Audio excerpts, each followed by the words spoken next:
ఓం శ్రీమాత్రే నమః. శ్రీ గురుభ్యో నమః. శ్రీ లలితా స్తవరత్నం ఆర్య ద్విషతి. వందే గజేంద్రవదనం వామాకారూఢవల్లభాశ్లిష్టం కుంకుమపరాగశోణం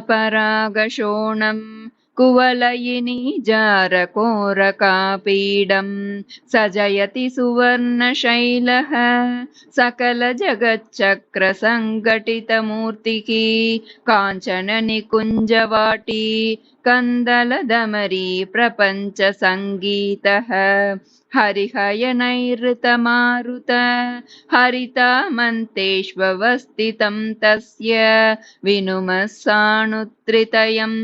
विधिहरिगौरीशविष्टपादारम् मध्ये पुनर्मनोहर रत्नरुचिस्तबकरञ्जितदिगन्तम् उपरि चतुश्शतयोजन मुत्तुङ्गं शृङ्गपुङ्गवमुपासे तत्र चतुश्शतयोजन परिणाहं देवशिल्पिना रचितं नानासालमनोज्ञं नमाम्यहं नगरमादिविद्यायाः प्रथमं सहस्रपूर्वक षट्शतसङ्ख्याकयोजनं परितः वलयीकृतस्वगात्रं वरणं शरणं व्रजाम्ययो रूपं तस्योत्तरे समीरण योजनदूरे तरङ्गितच्चायः घटयतु मुदं द्वितीयो घण्टास्तनसारनिर्मितः सालः उभयोरन्तरसीमन् युद्धामभ्रमररञ्जितोदारम् उपवनमुपास्महे वय मूरीकृतमन्दमारुतस्यन्दम् आलिङ्ग्य भद्रकालीमासीनस्तत्र हरिशिलाश्यामा मनसि महाकालो मे विहरतु मधुपानविभ्रमे नेत्रः कार्तीयीको वर्णस्तस्योत्तरसीं निवातयोजनतः ताम्रेण रचितमूर्तिस्तनुतामाचन्द्रतारकं भद्रं मध्ये तयोश्च मणिमय पल्लवशाखा प्रसूनपक्ष्मलितां कल्पानोकहवाटीं कलये मकरन्दपङ्किलावालां तत्र मधुमाधवश्री तरुणीभ्यां तरलदृक्चकोराभ्याम् आलिङ्गितोऽवतान्मा मणिशं प्रथमर्तुरातपुष्पास्त्रः नमत तदुत्तरभागे नाकिपतोल्लङ्घि शृङ्गसङ्गातं सीसाकृतिं तुरीयं सितकिरणालोकनिर्मलं सालं सालद्वयान्तराले सरलालिकपोतचाटुसुभगायां सन्तानवाटिकायां सक्तं चेतोस्तु सततमस्माकं तत्र तपनातिरूक्षः साम्राज्ञी चरणसान्द्रितस्वान्तः शुक्रशुचिश्रीसहितो ग्रीष्मर्तुर्दिशतु कीर्तिमाकल्पम् उत्तरसीमनि तस्योन्नतशिखरोत्कम्पिहाटकपताकः प्रकटयतु पञ्चमोऽनः प्राकारः कुशलमारकूटमयः प्राकारयोश्च मध्ये पल्लवितान्यभृतपञ्चमोन्मेषा हरिचन्दनध्रुवाटी हरतादामूलमस्मदनुतापम् तत्र नभश्रीमुख्यैस्तरुणीवर्गैः समन्वितः परितः वज्राट्टहासमुखरो वाञ्छापूर्तिं तनोतु वर्षर्तुः मारुतयोजनदूरे महनीयस्तस्य चोत्तरे भागे भद्रं कृषीष्टषष्ठः प्राकारः पञ्चलोकधातुमयः अनयोर्मध्ये सन्तत मङ्कूरदिव्यकुसुमगन्धायां मन्दारवाटिकायां मानसमङ्गीकरोतु मे विहृतिम् तस्यामिषोर्जलक्ष्मी तरुणीभ्यां शरदृतुः सदा सहितः अभ्यर्चयन् स जीयादम्बा मामोदमेदुरैः कुसुमैः तस्य श्रीसङ्ख्ययोजन दूरे देदीप्यमानशृङ्गौगः कलदौतकलितमूर्तिः कल्याणं दिशतु सप्तमः सालः मध्ये तयोर्मरुत्पत लङ्घितविटपाग्रविरुतकलकण्ठा श्रीपारिजातवाटी श्रियमणिशं दिशतु शीतलोदेशा तस्यामतिप्रियाभ्यां सह केलन् सहस्य लक्ष्मीभ्यां सामन्तो जशकेतोर्हेमन्तो भवतु हेमवृद्ध्यै नः उत्तरतस्तस्य महान् उद्भटहुतभुक्षिकारुणमयूकः तपनीयकण्डरचितस्तनुतादायुष्यमष्टमो वर्णः कादम्बविपिनवाटी मणयोर्मध्यभुवि कल्पिता वासां कलयामि सूनकोरक कन्दलितामोदतुन्दिलसमीराम् तस्यामतिशिशिराकृति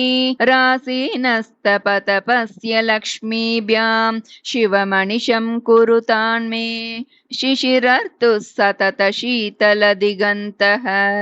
तस्यां कदम्बवाट्यां तत्प्रसवामोदमिलितमधुगन्धं सप्तावरणमनोज्ञं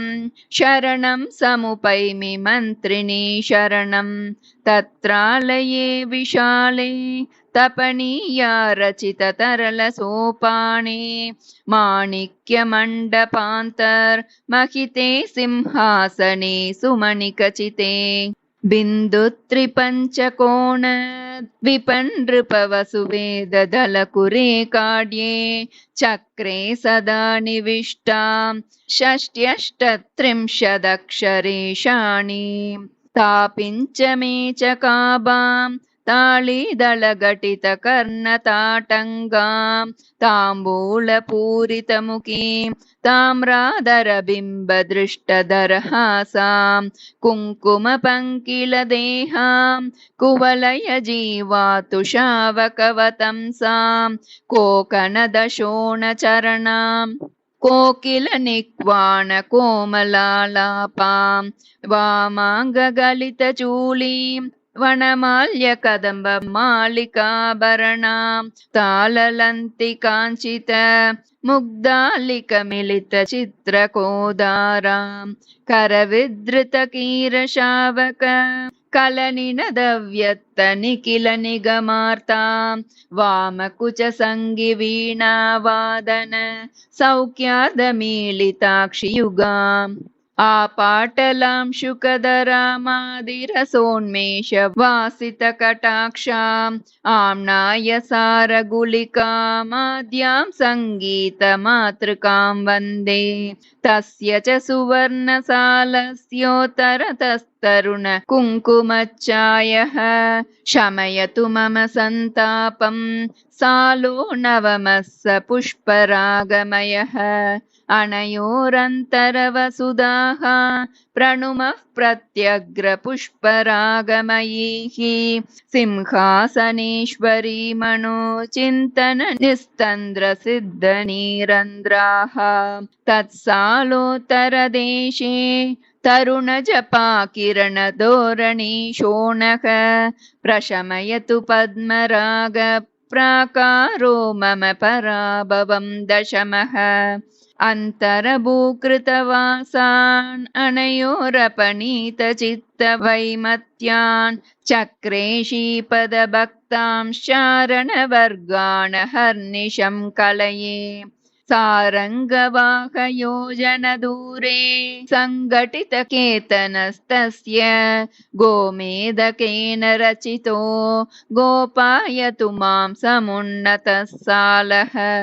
वप्रद्वयान्तरोर्व्यां वटुकैर्विविधैश्च योगिनी बृन्दैः सततं समर्चिताया सङ्कर्षण्याः प्रणौमि चरणाब्जम् तापसयोजनदूरे तस्य समुत्तुङ्गगोपुरोपेतः वाञ्छापूर्त्यै भवतात् वज्रमणिनिकरनिर्मितो वप्रः वर्णद्वितयान्तरतो वासजुषो विहितमधुरसास्वदाः रम्भादिविबुधवेश्या रचयन्तु महान्तमस्मदानन्दम् तत्र सदा प्रवहन्ति तटिनी वज्राभिधाचिरं जीयात् चटुलोर्मिजालनृत्य कलहंसी कुलकलक्वणितपुष्टा रोदसी तस्या रुचिरे वज्रेशि जयति वज्रभूषाढ्या वज्रप्रदानतोषित वज्रिमुखत्रिदश विनुत चारित्रा तस्योदीच्यां हरितिस्तव कितशुषमावलीडवियदन्तः वैडूर्यरत्नरचितो वैमल्यं दिशतु चेतसो वर्णः अधिमध्यमेतयोः पुनः अम्बाचरणावलम्बितस्वान्तान् कार्कोटकादिनागान् कलयामः किं च बलिमुखान् दनुजान् गन्धवः सङ्ख्ययोजन दूरे गगनोर्ध्वजाङ्गिकस्तस्य वासवमणिप्रणीतो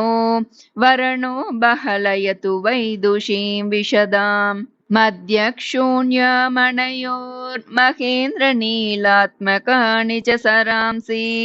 शातोदरी सहायान् भूपालानपि पुनः पुनः प्रणुमः आशुगयोजनदूरे तस्योर्ध्वं कान्तिधवलितदिगन्तः मुक्ता विरचितगात्रो मुहुरस्माकं मुदे भवतु सालः आवृत्योरधिमध्यं पूर्वस्यां दिशि पुरन्दर श्रीमान् अभ्रमुविटादिरूढो विभ्रममस्माकमनिशमातनुतात् तत्कोणे व्यजनश्रुतोमरपात्रश्रुवान्न शक्तिधरः स्वाहा स्वदा समेतः सुकयतु मां हव्यवाहनः सुचिरं दक्षिणदिगन्तराळे दण्डधरो नीलनीरदच्छायः त्रिपुरापदाब्जभक्तस्तिरयतु मम निखिलमहंसां निकरम् तस्यैव पश्चिमायां दिशि दलितेन्दीवरप्रभाष्यामः केटासि यष्टिधारी केदानपणयतु यातु दानो मे तस्या उत्तरदेशे धवलाङ्गो विपुलजशवरारूढः पाशायुधातपाणिः पाशी विदलयतु पाशजालानि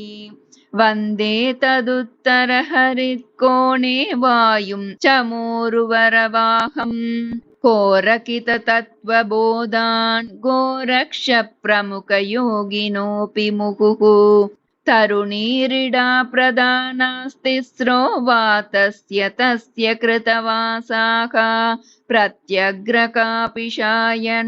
पाणपरिभ्रान्तलोचनाः कलये तल्लोकपूर्वभागे दनदं ध्यायामि शेवदिकुलेशम् अपि माणिभद्रमुख्यान् अम्बाचरणावलम्बिनो यक्षान् तस्यैव पूर्वसीमनि तपनीया रचितगोपुरे नगरे कात्यायनी सहायं कलये शीतांशुकण्डचूडालम् तत्पुरषोडशभरणस्तलभाजस्तरुणचन्द्रचूडालान् रुद्राध्याये पठितान् रुद्राणि सहचरान् भजे रुद्रान् पवमानसंख्ययोजन दूरे बालतृन्मेचकस्तस्य सालो मरकतरचितः सम्पदमचलां श्रियं च पुष्णातु आवृतियुग्मान्तरतो हरितमणिनिवहमेचके देशे हाटकताली विपिनं हालाघटघटितविटपमाकलये तत्रैव मन्त्रिणी गृहपरिणाहं तरलकेतनं सदनं मरकतसौदमनोज्ञं दद्यादायुंषि दण्डनाथायाः सदने तत्र हरिन्मणि सङ्घटिते मण्डपे शतस्तम्भे कार्तस्वरमये पीठे कनकमयाम्बुरुहकर्णिका मध्ये बिन्दुत्रिकोणवर्तुल षडष्ट्रवृत्तद्वयान्विते चक्रे सञ्चारिणी दशोत्तर शतार्णमनुराजकमलकलहंसी कोलवदना कुशेशय नयना कोकारिमण्डितशिखण्डा सन्तप्तकाञ्चनाभा सन्ध्यारुणचेलसंवृतनितम्बा हलमुसलशङ्खचक्राङ्कुशपाशाभयवरस्फुरितहस्ता कूलङ्कषाणुकम्पा कुङ्कुमजम्बालितस्तनाभोगा धूर्तानामतिदूरा वार्ताशेषावलग्नकमनीया आर्ताळी शुभदात्री वार्ताळी भवतु वाञ्छितार्थाय तस्याः परितो देवी स्वप्नेषुन्मत्तभैरवी मुख्याः प्रणमत जम्बिन्याद्या भैरववर्गांश हेतुकः प्रमुखान् पूर्वोक्तसङ्ख्ययोजन दूरे भूयांशु पाटलस्तस्य विद्रावयतु मदार्तिं विद्रुमसालो विशङ्कटद्वारः आवरणयोरहर्निशम् अन्तर्भूमौ प्रकाशशालिन्याम् आसीनमम्बुजासनम् अभिनवसिन्दूरगौरमहमीडे वर्णस्य तस्य मारुत योजनतो विपुलगोपुरद्वारः सालो नानारत्नैः सङ्घटिताङ्गः कृषिष्टमदभीष्टम् अन्तरकक्ष्यामणयो रविरलशोभापि चण्डिलोद्देशां माणिक्यमण्डपाख्यां महतीमधिहृदयमनिशमाकलये तत्र स्थितं प्रसन्नं तरुणतमालप्रवालकिरणाभं कर्णावलम्बिकुण्डल कन्दलिताभिषु कवचितकपोलम् शोणादरं शुचिस्मिर मेनाकवदनमेदमानकृपं मुग्धैनमदविशेषक मुद्रितनिटिलेन्दुरेकिकारुचिरं नाळीकदलसहोदर नयनाचलघटितमनसि जाकूतं कमलाकटिनपयोदर कस्तूरी गुसृणपङ्किलोरस्कं चाम्पेयगन्धिकैश्यं शम्पासब्रह्मचारि कौशेयं श्रीवत्सकौस्तुभधरं श्रितजनरक्षाधुरीनचरणाब्जं कम्बुसुदर्शनविलसत् करपद्मं कण्ठलोलवनमालं मुचुकुन्दमोक्षफलदं मुकुन्दमानन्दकन्दमवलम्बे तद्वर्णोत्तरभागे तारापतिबिम्बचुम्बिनिजशृङ्गः विविधमणिगणघटितो वितरतु सालो विनिर्मलां दिशनाम् प्राकारद्वितयान्तर कक्ष्यां पृथुरत्ननिकरसङ्कीर्णां नमत सहस्रस्तम्भक मण्डपनाम्नातिविश्रुतां भुवने प्रणुमस्तत्र भवानी सहचरमीशानमिन्दुकण्डधरं शृङ्गारनायिकामनुशीलनबाजोऽपि भृङ्गिनन्दिमुखान् तस्यैनवाकयोजन दूरे वन्दे मनोमयं वप्रम् अङ्कुरन्मणिकिरणामन्तरकक्ष्यां च निर्मलामणयोः तत्रैवामृतवापीं तरलतरङ्गावलीडतटयुग्मां मुक्तामयकलहंसी मुद्रितकनकारविन्दसन्दोहां शक्रोपलमयभृङ्गी सङ्गीतोन्मेषघोषितदिगन्तां काञ्चनमयाङ्गविलसत्कारण्डवषण्डताण्डवमनोज्ञां कुरुविन्दात्मकहल्लक कोरकशुषमा समूहपाटलितां कलये सुधास्वरूपां कन्दलितामन्दकैरवामोदां तद्वापि कान्तराळे तरळे मणिपोतसीं निविहरन्तीं सिन्दूरपाटलाङ्गीं सितकिरणाङ्कुरकल्पितवतंसां पर्वेन्दुबिम्बवदनां पल्लवशोणादरस्फुरितहासां कुटिलकबरीं कुरङ्गी शिशुनयनां कुण्डलस्फुरितगण्डां निकटस्थपोतनिलयाः शक्तिशयविधृतहेम शृङ्गजलैः परिषिञ्चन्तीं परितस्तारां तारुण्यगर्वितां वन्दे प्रागुत्तसङ्ख्ययोजनदूरे प्रणमामि बुद्धिमयसालम् अनयोरन्तरकक्ष्याम् अष्टापदपुष्टमेदिनीं रुचिराम् कादम्बरीनिदानां कलयां यानन्दवापिकां तस्यां शोणाश्मणिवहनिर्मित सोपानश्रेणिशोभमानतटीं माणिक्यतरणिनिलयां मध्ये तस्यामदारुणकपोलाम् अमृतेशीत्यभिधानामन्तः कलयामि वारुणीं देवीम् सौवर्णकेणिपातन हस्ता सौन्दर्यगर्विता देव्यः तत्पुरतस्थितिबाजो वितरन्त्वस्माकमायुषो वृद्धिं तस्य पृषदश्वयोजन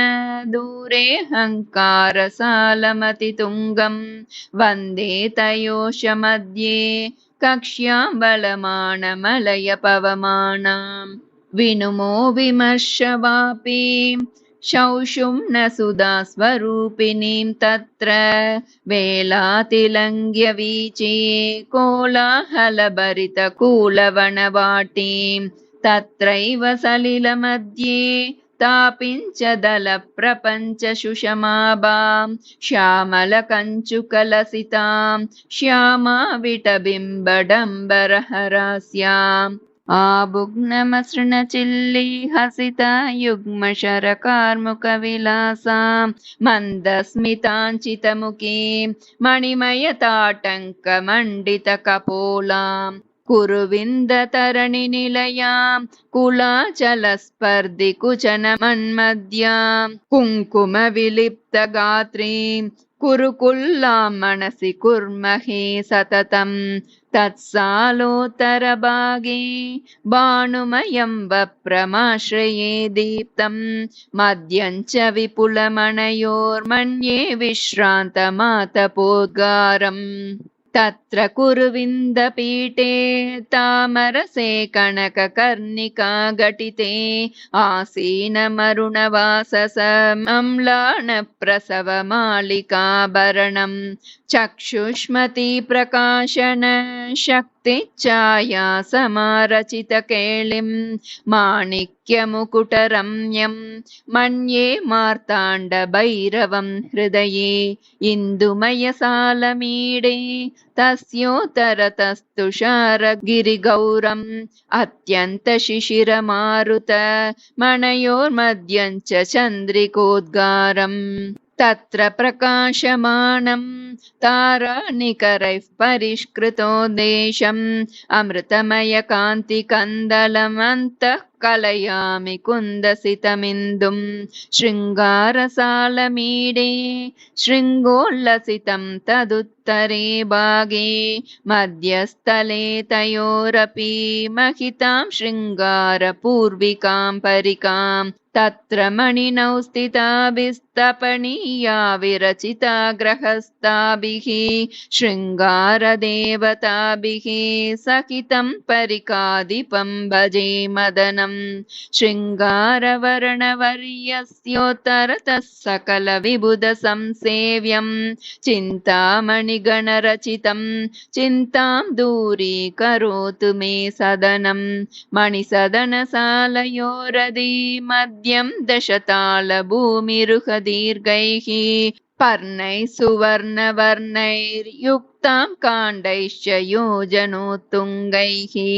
मृदुलैस्ताली पञ्चकमानैर्मिलिताञ्च केसरकदम्बैः सन्ततगलितमरन्दस्रोतो निर्यन्मिलिन्दसन्दोहाम् पाटीरपवनबालक दाटी निर्यत्परागपिञ्जरितां कलहंसी कुलकलकल कूलङ्कषन्निनदनिचयकमनीयां पद्मावतीं भजामः परिमलकल्लोलपक्ष्मलोपान्तां वलयितमूर्तिर्भगवान् वह्निक्रोशान्नतश्चिरं पायात् तत्राधारे देव्या पात्रीरूपः प्रभाकरः श्रीमान् द्वादशकलासमेतो द्वान्तं मम बहुलमान्तरं विन्द्यात् तस्मिन् दिनेशपात्रे तरङ्गितामोदममृतमयमर्घ्यं चन्द्रकलात्मकममृतं सान्द्रीकुर्यादमन्दमानन्दम् अमृते तस्मिन्नभितो विहरन्त्यो विविधमणितरणिबाजः षोडशकलासुधांशो शोकादुत्तारयन्तु मामनिशम् तत्रैव विहृतिबाजो दातृमुखाणां च कारणेशानां सृष्ट्यादिरूपिकास्ताः शमयन्त्वकिलाः कलाश्च सन्तापम् कीनाशवरुणकिन्नर राजदिगन्तेषु रत्नगेहस्य कलयामि तान्यजस्रं कलयन्त्वायुष्यमर्घ्यपात्राणि पात्रस्थलस्य पुरतः पद्मारमणविधिपार्वतीशानां भवनानि शर्मणेनो भवन्तु भासा प्रदीपितजगन्ति सदनस्यानलकोणे सततं प्रणमामि कुण्डमाग्नेयम् तत्र स्थितं च वह्निं तरलशिखा जटिलमम्बिकाजनकम् तस्यासुरदिशि तादृश रत्नपरिस्फुरितपर्वणवकाढ्यं चक्रात्मकं शताङ्गं शतयोजनमुन्नतं भजे दिव्यं तत्रैव दिशि निषन्नं तपनीयध्वजपरम्पराश्लिष्टं रथमपरं च भवान्या रचयामो मनसि रत्नमयचूडं भवनस्य वायुभागे परिष्कृतो विविधवैजयन्तीभिः रचयतु मुदं रतेन्द्रः सचिवेशान्या समस्तवन्द्यायाः कुर्मोदिहृदयमनिशं क्रोडास्याया शताङ्गमूर्धन्यं रुद्रदिशि रत्नदाम्नो रुचिरशलाका प्रपञ्चकञ्चुकितं परितो देवी दाम्नः प्रणीतवासा मनुस्वरूपिण्यः कुर्वन्तु रश्मिमाला कृतयः कुशलानि देवतानि किलाः प्राग्द्वारस्य भवानी दाम्नः पार्श्वद्वया रचितवासे मातङ्गी किटिमुख्यौ मणिसदने मनसि भावयामि चिरं योजनयुगला भोगा तत्क्रोशपरिणाहयैव भित्त्या च चिन्तामणिगृहभूमिर्जीया दाम्नाय मयचतुर्द्वारा द्वारे द्वारे दाम्नः पिण्डीभूता नवीनबिम्बाभाः विदधतु विपुलां कीर्तिं दिव्यालौहित्यसिद्ध्यो देव्यः मणिसदनस्यान्तरतो महनीये रत्नवेदिका मध्ये बिन्दुमयचक्रमीडे पीठानामुपरि विरचितावासं चक्राणां सकलानां प्रथममदस्सीमफलकवास्तव्याः अणिमादिसिद्धयो मामवन्तु देवि प्रभास्वरूपिण्यः अणिमादिसिद्धिफलकस्योपरि हरिणाङ्कखण्डकृतचूडाः भद्रं पक्ष्मलयन्तु ब्राह्मी प्रमुखाश्च मातरोऽस्माकम् तस्योपरि मणिफलके तारुण्योत्तुङ्गपीनकुचभाराः संक्षोभिनी प्रदानाः भ्रान्तिविद्रावयन्तु दशमुद्राः फलकत्रयस्वरूपे पृतुले त्रैलोक्यमोहने चक्रे दिव्यन्तु प्रकटाख्यास्तासां कर्त्री च भगवती त्रिपुरा तदुपरि विपुले दिष्ण्ये तरलदृशस्तरुणकोकनदभासः कामाकर्षिण्याद्याः कलये देवी कलादरशिखण्डाः सर्वाशा परिपूरकचक्रेऽस्मिन् गुप्तयोगिनी सेव्याः त्रिपुरेशि मम दुरितं तुद्यात्कण्ठावलम्बिमणिहार तस्योपरि मणिपीठे ताम्राम्बोरुहदलप्रभाशोणाः ध्यायाम्यनङ्गकुसुमा प्रमुखा देवीश विधृतकूर्पासाः संक्षोभकारकेऽस्मिंश्चक्रे स्त्रीत्रिपुरसुन्दरी साक्षात् गोप्त्री गुप्ततराख्याः गोपायतु मां कृपादया दृष्ट्या संक्षोभिनी प्रदानाः शक्तिस्तस्योर्ध्ववलयकृतवासाः आलोलनीलवेणीरन्तः कलयामि यौवनोन्मत्ताः सौभाग्यदायकेऽस्मिंश्चक्रेषि त्रिपुरवासिनी जीयात् शक्तिश्च सम्प्रदायाभिदाः समस्ताः प्रमोदयन्त्वनिशं मणिपीठोपरि तासां महति चतुर्हस्तविस्तृते वलये सन्ततविरचितवासाः शक्तिः कलयामि सर्वसिद्धिमुखाः सर्वार्थसाधकाख्ये चक्रे मुष्मिन् समस्तफलदात्री त्रिपुरा श्रीर्मम कुशलम् दिशतादुत्तीर्णयोगिनी सेव्या तासां निलयस्योपरि दिष्ण्ये कौसुम्बकञ्चुकमनोज्ञाः सर्वाज्ञाद्याः देव्यः सकला सम्पादयन्तु मम कीर्तिं चक्रे समस्तरक्षा करणां यस्मिन् समस्तजनसेव्यां मनसि निगर्भा सहितां मन्ये श्रीत्रिपुरमालिनीं देवीं सर्वज्ञा सदनस्योपरि चक्रे विपुले समाकलितगेहाः वन्दे वशिनी मुख्याः शक्तिसिन्दूररेणुरुचः श्रीसर्वरोगहराख्यचक्रेऽस्मिं त्रिपुरपूर्विकां सिद्धां वन्दे रहस्यनाम्ना वेद्याभिः सदा सेव्याम् वशिनी गृहोपरिष्टाद् विंशतिहस्तोन्नते महापीठे शमयन्तु शत्रुवृन्दं शस्त्राण्यस्त्राणि चादिदम्पत्योः शस्त्रसदनोपरिष्टाद् वलये बलवैरिरत्नसङ्घटिते कामेश्वरी प्रदानाः कलये देवी समस्तजनवन्द्याः चक्रेत्र सर्वसिद्धिप्रदनामणि सर्वफलदात्री त्रिपुरां भावतु सततं परापररहस्य योगिनी सेव्या कामेश्वरी गृहोपरि वलये विविधमनुसम्प्रदायज्ञाः चत्वारो युगनाथा जयन्तु मित्रेश पूर्वकाः गुरवः नाथभवनोपरिष्टान्नानारत्नचयमेदुरे पीठे कामेश्याद्य नित्याः कलयन्तु मुदं तिथिस्वरूपिण्यः नित्यासदनस्योपरि निर्मलमणिनिवह विरचिते दिष्ण्ये कुशलं षडङ्गदेव्यः कलयन्त्वस्माकमुत्तरलनेत्राः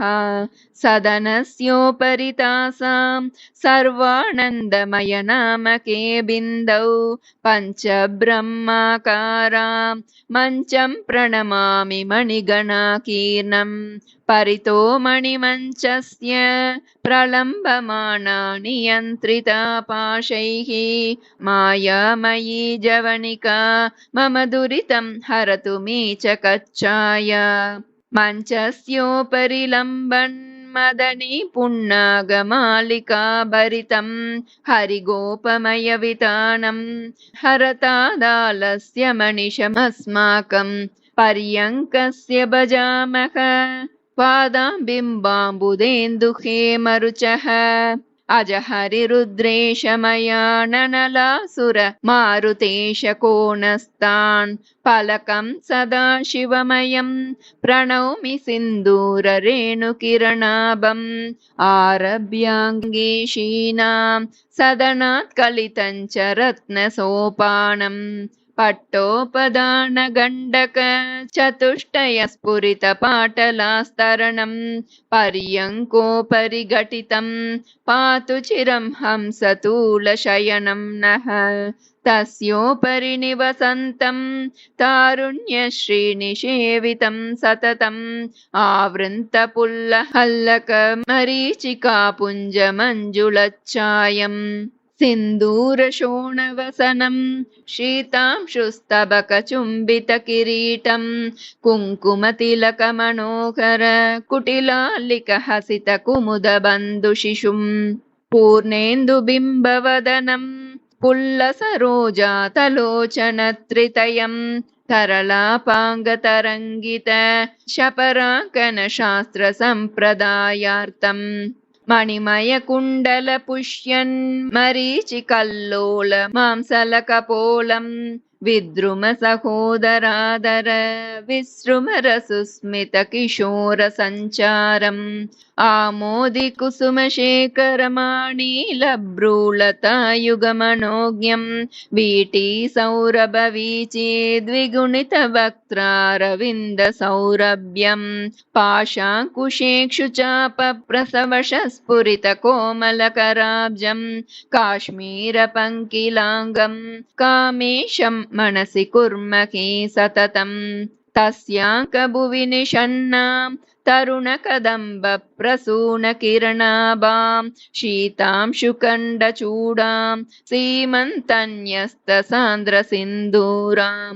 कुङ्कुमललामभास्वन्निटिलां कुटिलतरचिल्लिकायुगलां नाळीकतुल्यनयनां नासाञ्चलनटितमौक्तिकाभरणाम् अंकुरितमन्दहासम् अरुणाधरकान्तिविजितबिम्बाभां कस्तूरिमकरीयुत कपोलसङ्क्रान्तकनकताटङ्कां कर्पूरसान्द्रवीटी कबलितवदनारविन्दकमनीयां कम्बुसहोदरकण्ठप्रलम्बमाना च मौक्तिककलापाम् कक्लारदामकोमल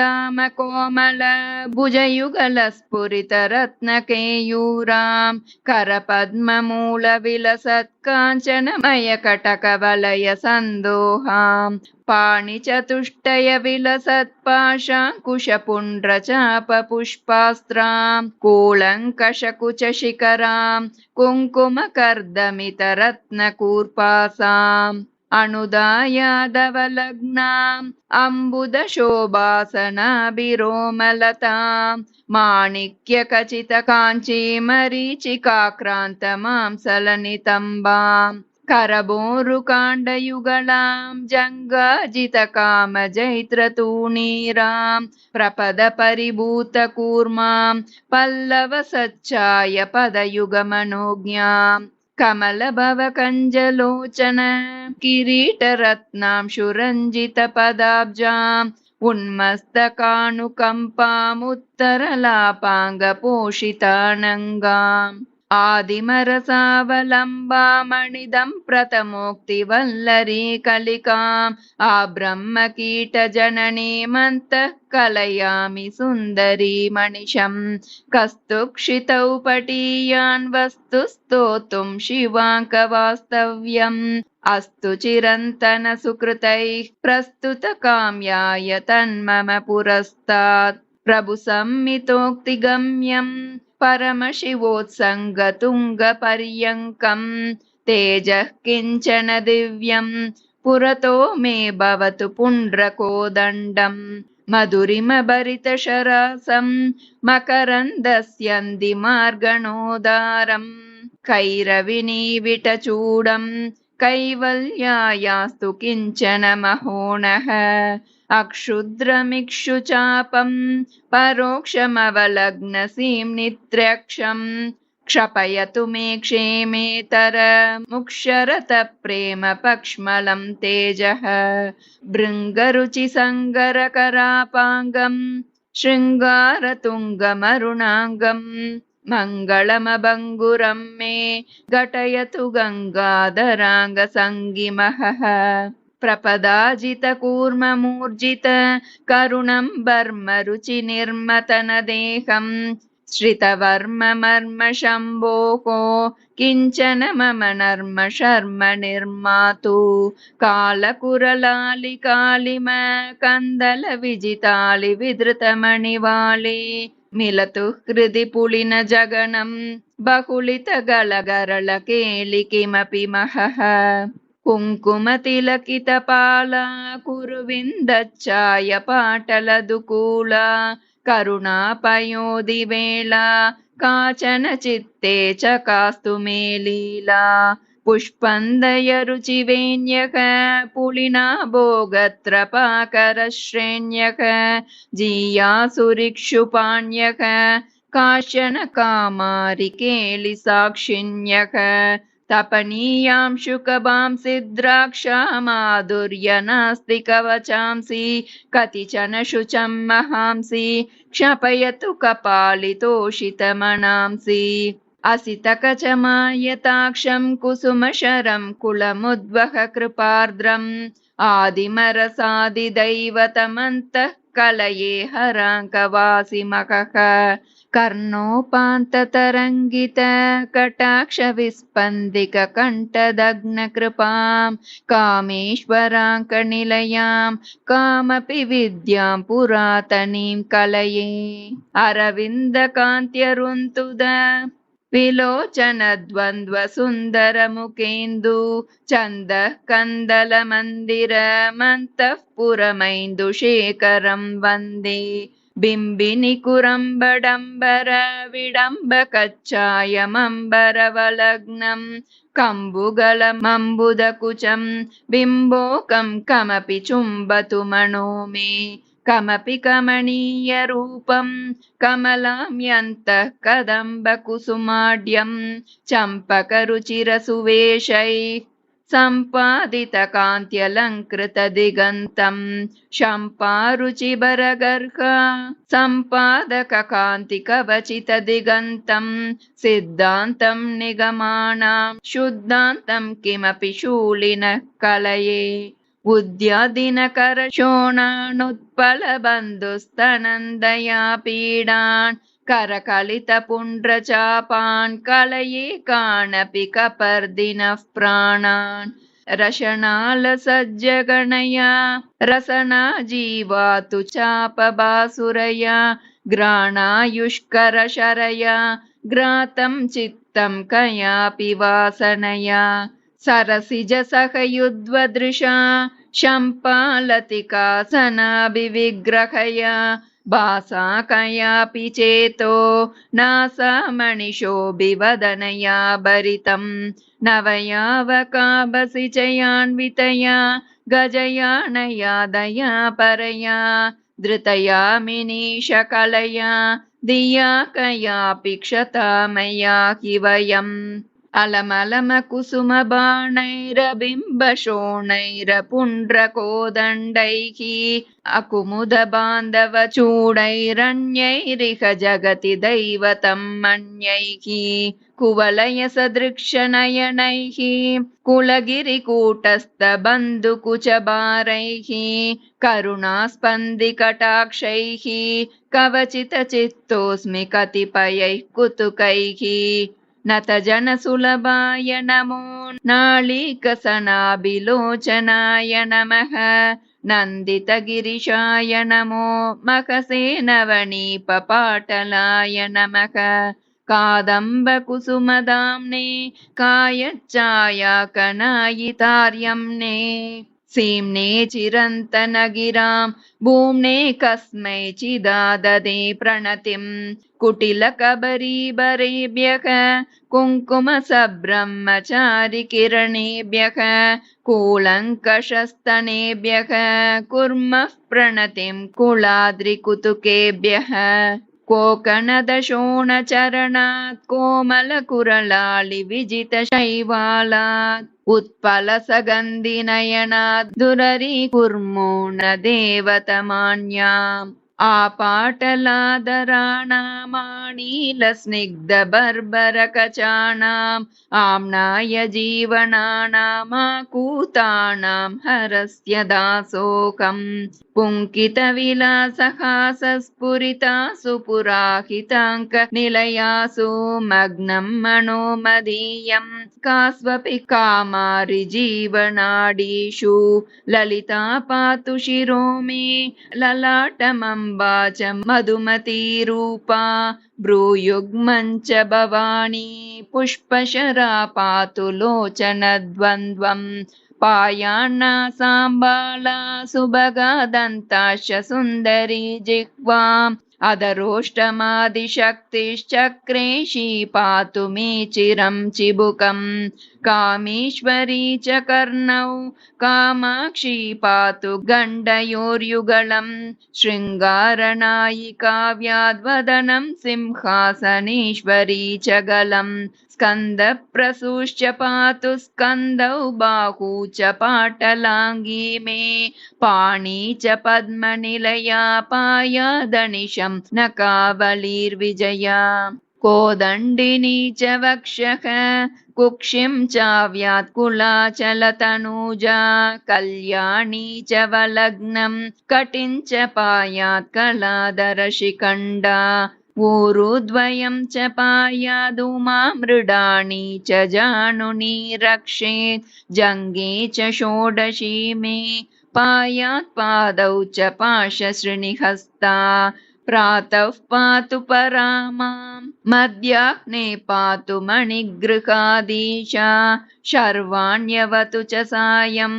पायाद्रात्रौ च भैरवी साक्षात् भार्यां रक्षतु गौरीं पायात् पुत्रांश बिन्दुगृहपीठा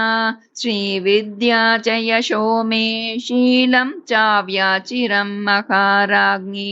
पवनमयी पावकमयी क्षोणीमयी गगनमयी कृपीटमयी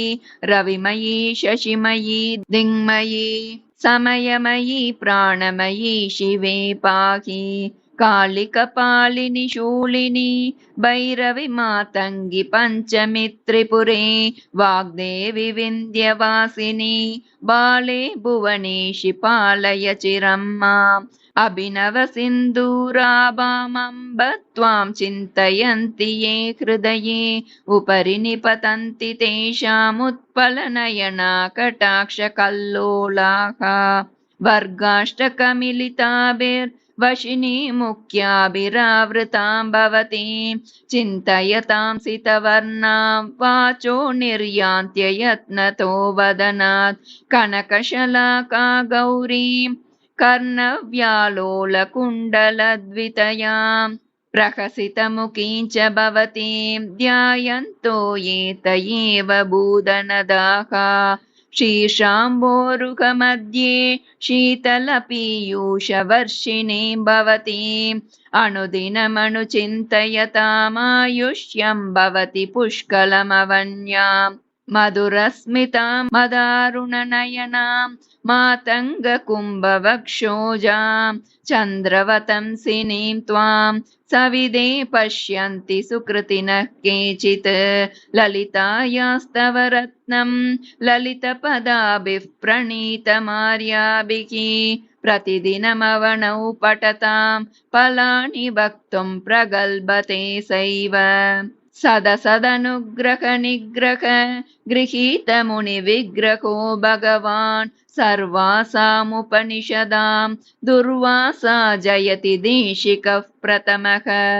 इति श्रीमहर्षिदुर्वासः विरचितं श्रीललितास्तवरत्नं सम्पूर्णं। श्रीगुरुभ्यो नमः।